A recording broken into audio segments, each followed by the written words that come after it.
NASA भी कांप गया जब अंतरिक्ष में साक्षात दिखे श्री विष्णु। दोस्तों, लगभग 1 साल पहले की बात है। नासा ने ब्रह्मांड की एक ऐसी तस्वीर निकाल ली जिसे देखकर नासा के साथ साथ इस दुनिया का हर मनुष्य चौंक गया।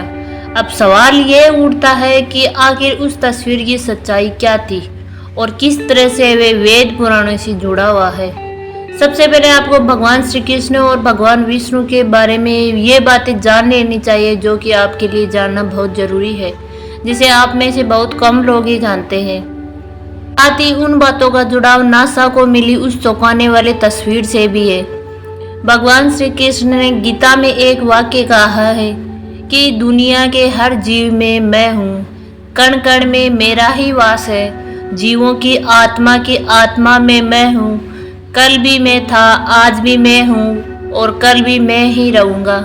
इस दुनिया के आरंभ में मैं हूँ, इस दुनिया के अंत में मैं हूँ, इस दुनिया के मध्य में भी मैं ही रहूँगा। वहीं दूसरी तरफ अगर हम वेदों और पुराणों की तरफ नजर डालें तो पता चलता है कि भगवान विष्णु को 3 श्रेणियों में बांटा गया है।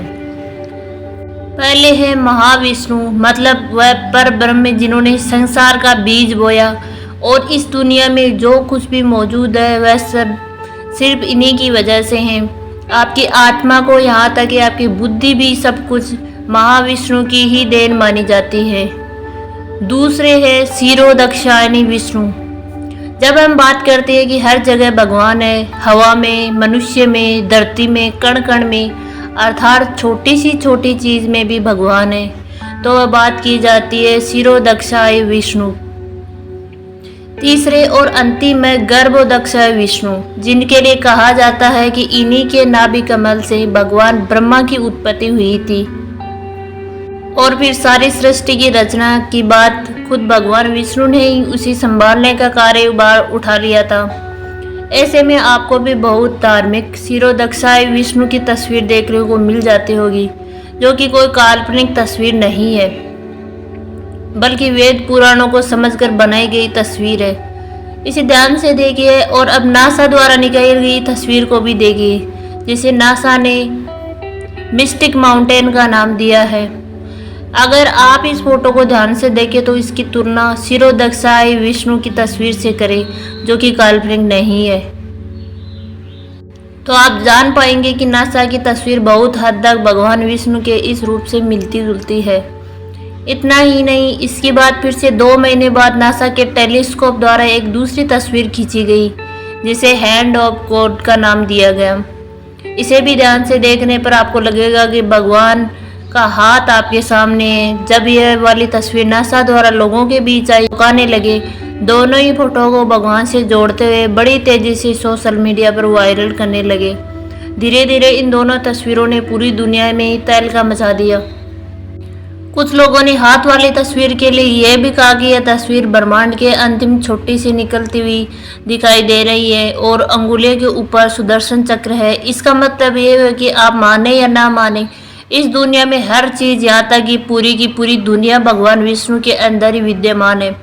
इसीलिए समय समय पर प्रकृति ऐसे ऐसे चमत्कार दिखाती है जिसे विज्ञान के लिए भी होश उड़ जाते हैं। लेकिन अफसोस ये है कि विज्ञान सभी बातों का बहुत कम विश्वास करता ही नहीं। जब ये तस्वीर इंस्टाग्राम पर फैली तो लाखों करोड़ों लोगों ने इसे भगवान क्षीरोदक्षाय विष्णु की तस्वीर से ही बताया। क्षीरोदक्षाय विष्णु अपनी योग निद्रा में विश्राम कर रहे हैं। अब यहाँ बहुत सारे लोग ये भी कह सकते हैं कि ये गलत है और विज्ञान की वजह से सब कुछ इस दुनिया में संभव हो पाया है।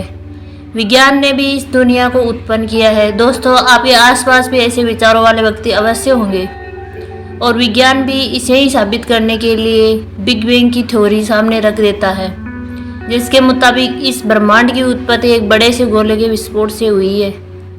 तो अब यहाँ पर यह सवाल उठता है कि वह बहुत बड़ा गोला आया तो आया कहाँ से? हर जीव की मृत्यु क्यों होती है और क्यों विज्ञान मारे हुए लोगों को जिंदा नहीं कर पाता? ऐसे बहुत से सवाल जिसे विज्ञान भी पल्ला झाड़ता है। इसीलिए कहा जाता है कि जहाँ पर विज्ञान की सोच खत्म होती है वहीं से वेद पुराण में लिखी गई बातें शुरू होती है।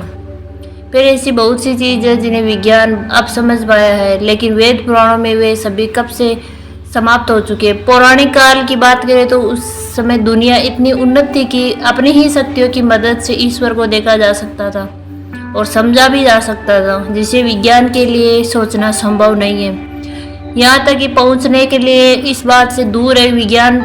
विज्ञान से जुड़े कई ऐसे लोग हैं जो ऐसी सकारात्मक शक्तियों पर विश्वास तो करते हैं, लेकिन पूरी दुनिया के सामने जाहिर नहीं कर पाते।